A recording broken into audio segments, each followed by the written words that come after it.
100 non negotiable rules for main, part 3। Rule 21 से 30। इससे पिछली वीडियो में हमने रूल 11 से 20 तक जाना और जाना कि कैसा बिहेवियर हमारी पर्सनालिटी को रिफाइंड करता है।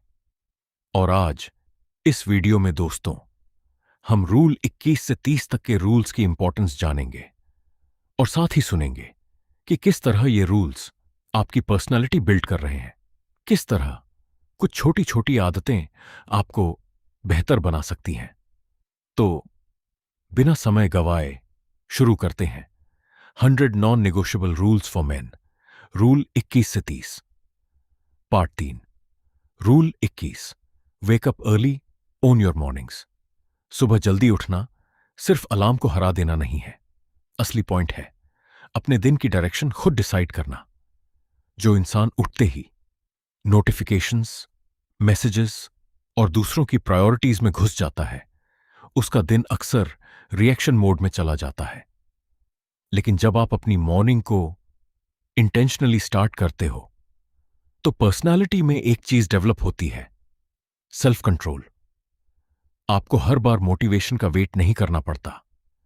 आपने अपने माइंड को सिग्नल दे दिया, मेरा दिन मेरे डिसीजन से चलेगा और इसका इफेक्ट सामने वाले पर भी पड़ता है। ऐसा person generally more composed, prepared और रिलायबल दिखता है। लेकिन यही एक अनकंफर्टेबल ट्रूथ है, जल्दी उठना तभी वैल्यूबल है जब आप उस एक्स्ट्रा टाइम का यूज करते हो। सिर्फ 5 बजे उठकर फोन चलाना डिसिप्लिन नहीं है, बस स्लीप स्केड्यूल चेंज हुआ है। Rule 22, read daily even if only 10 minutes. Reading का बेनिफिट सिर्फ नॉलेज कलेक्ट करना नहीं है। आप जितना ज्यादा क्वालिटी आइडियाज कंज्यूम करते हो उतना ही आपके पास सोचने के बेटर फ्रेमवर्क्स आते हैं। 10 मिनट डेली छोटा लगता है, लेकिन प्रॉब्लम यह है कि मोस्ट पीपल कंसिस्टेंसी को अंडर एस्टिमेट करते हैं। एक दिन में 10 मिनट आपकी लाइफ नहीं बदलेंगे, लेकिन हंड्रेड्स ऑफ डेज तक वो 10 मिनट्स आपकी थिंकिंग को क्वाइटली चेंज कर सकते हैं। आप कॉन्वर्सेशंस में बेटर आइडियाज लाते हो, प्रॉब्लम्स को डिफरेंट एंगल्स से देखते हो और धीरे धीरे आपकी पर्सनालिटी में गहराई आती है। सामने वाले को भी डिफरेंस फील होता है। आप सिर्फ ओपिनियंस रिपीट नहीं करते, आपके पास अपनी थिंकिंग होती है। Rule 23, workout at least 4 times a week. Workout का पर्पस सिर्फ अपीयरेंस नहीं है। रेगुलर फिजिकल एक्टिविटी आपको डिसिप्लिन, एनर्जी और कंसिस्टेंसी प्रैक्टिस कराती है। सबसे इंपॉर्टेंट पार्ट यह है कि एक्सरसाइज आपको एक अनकंफर्टेबल लेसन रिपीटेडली सिखाती है। हर चीज मूड के अकॉर्डिंग नहीं की जा सकती। कभी मन करेगा, कभी नहीं करेगा।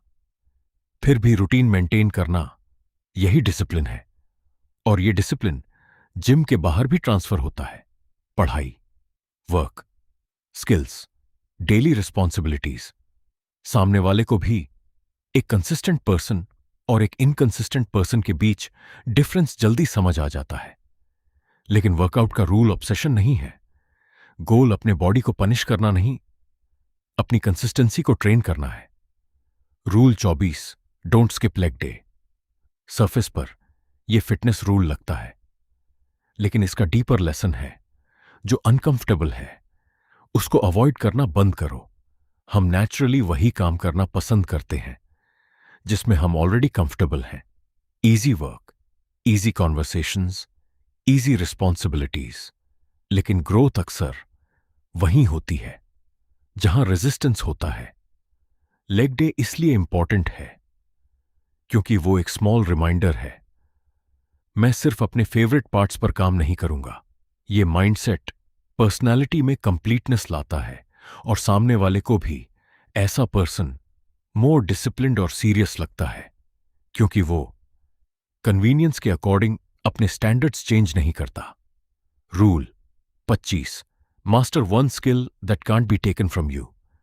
ये रूल बाकी रूल्स से ज्यादा इंपॉर्टेंट है, क्योंकि दुनिया आपकी पोजीशन चेंज कर सकती है, जॉब जा सकती है, मनी कम हो सकता है, अपॉर्चुनिटीज डिसअपीयर हो सकती हैं। लेकिन जो स्किल आप जेन्युइनली मास्टर कर चुके हो वो आपके अंदर रहती है। इसीलिए एक वैल्यूएबल स्किल बिल्ड करना सिर्फ करियर डिसीजन नहीं है, ये सेल्फ रिलायंस यानी आत्मनिर्भरता बिल्ड करता है। आपको पता होता है अगर सिचुएशन बदल भी गई मैं दोबारा बिल्ड कर सकता हूं। और ये कॉन्फिडेंस लाउड होने की जरूरत नहीं रखता।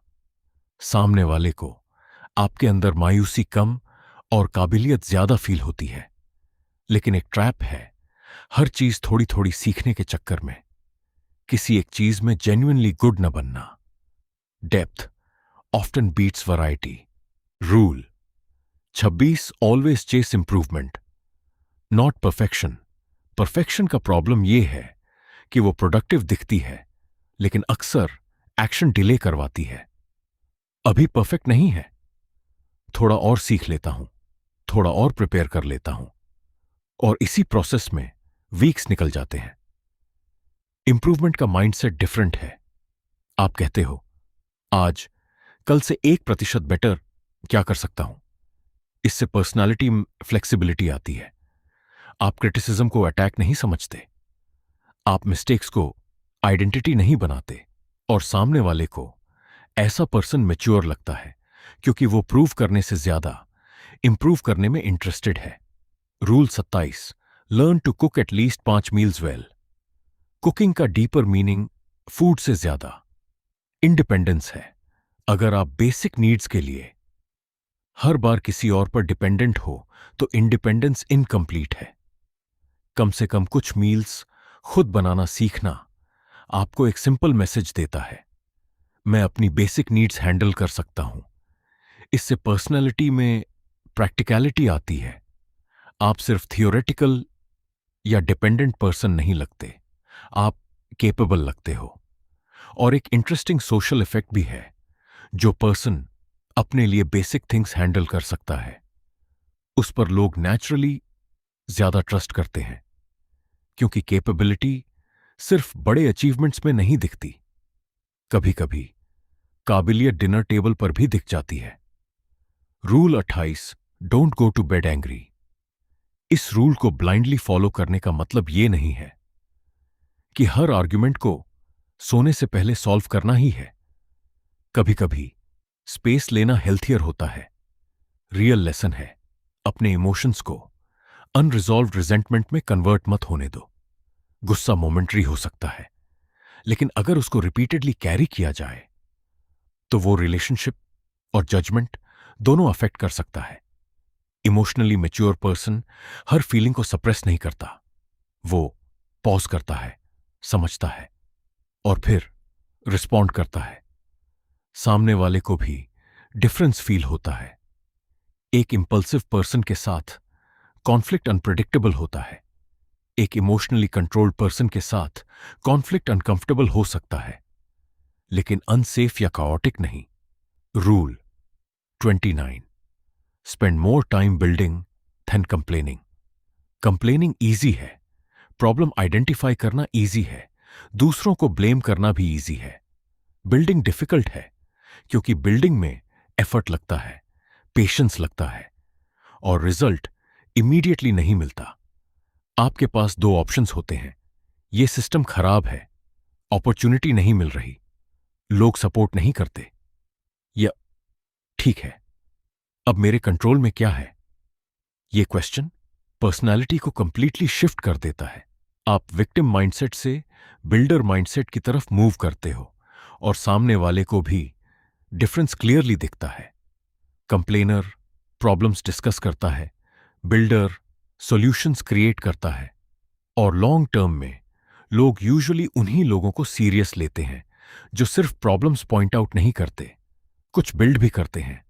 रूल 30 लिमिट एक्सक्यूजेस, दे किल प्रोग्रेस। एक्सक्यूज हर बार लाई नहीं होता, कभी रीजन जेन्युइनली वैलिड होता है। प्रॉब्लम तब होती है जब रीजन स्लोली आइडेंटिटी बन जाता है। टाइम नहीं है, रिसोर्सेज नहीं है, परफेक्ट सिचुएशन नहीं है, मैं बाद में करूंगा। एक एक्सक्यूज आपको टेम्पररीली कंफर्टेबल बना सकता है, लेकिन रिपीटेड एक्सक्यूजेस एक डेंजरस चीज करते हैं, वो आपको कन्विंस कर देते हैं कि सिचुएशन आपके कंट्रोल से बाहर है, और जब इंसान ये मान लेता है, एक्शन नेचुरली कम हो जाता है। पर्सनालिटी में इसका ऑपोजिट है ओनरशिप। ओनरशिप का मतलब ये नहीं कि हर प्रॉब्लम आपकी फॉल्ट है। मतलब सिर्फ इतना है, जो मेरे कंट्रोल में है उसकी रिस्पॉन्सिबिलिटी मैं लूंगा। और सामने वाले को ऐसे पर्सन के साथ एक इंपॉर्टेंट क्वालिटी फील होती है, रिलायबिलिटी। क्योंकि जब कुछ गलत हो, वो एक्सक्यूजेस ढूंढने से पहले सॉल्यूशन ढूंढता है। 21 से 30 का हिडन कनेक्शन। अब अगर इन 10 रूल्स को एक साथ देखा जाए तो इनके पीछे एक हिडन कनेक्शन दिखाई देता है। रूल 21, अपनी मॉर्निंग कंट्रोल करो। रूल 22, अपनी थिंकिंग इंप्रूव करो। रूल 23 से 24, डिस्कंफर्ट टॉलरेट करो। रूल 25, एक वैल्यूएबल स्किल बिल्ड करो। रूल 26, परफेक्शन के बजाय प्रोग्रेस चूज करो। रूल 27, इंडिपेंडेंट बनो। रूल 28, इमोशंस को कंट्रोल करना सीखो। रूल 29, कंप्लेन करने के बजाय क्रिएट करो। रूल 30, एक्सक्यूजेस के बजाय ओनरशिप लो। और यानी ये 10 रूल्स असल में एक ही पर्सनालिटी बिल्ड कर रहे हैं। ऐसा इंसान जो अपने टाइम, अपने माइंड, अपने इमोशंस, अपनी स्किल्स और अपने एक्शंस का कंट्रोल धीरे धीरे खुद लेना सीखता है। और यही पार्ट 3 का डीपर मैसेज है। पर्सनालिटी सिर्फ इस बात से नहीं बनती कि आप दूसरों के सामने कैसे बिहेव करते हो। पर्सनालिटी उन प्राइवेट हैबिट्स से बनती है जो कोई देख भी नहीं रहा होता। अब खुद से पूछो, जब कोई देख नहीं रहा होता तब आप कौन होते हो? क्योंकि शायद वही आपकी असली पर्सनालिटी है। अगर ये ऑडियो बुक पसंद आए हो तो लाइक, शेयर और सब्सक्राइब करें फ्यूचर ऑडियो बुक्स के लिए।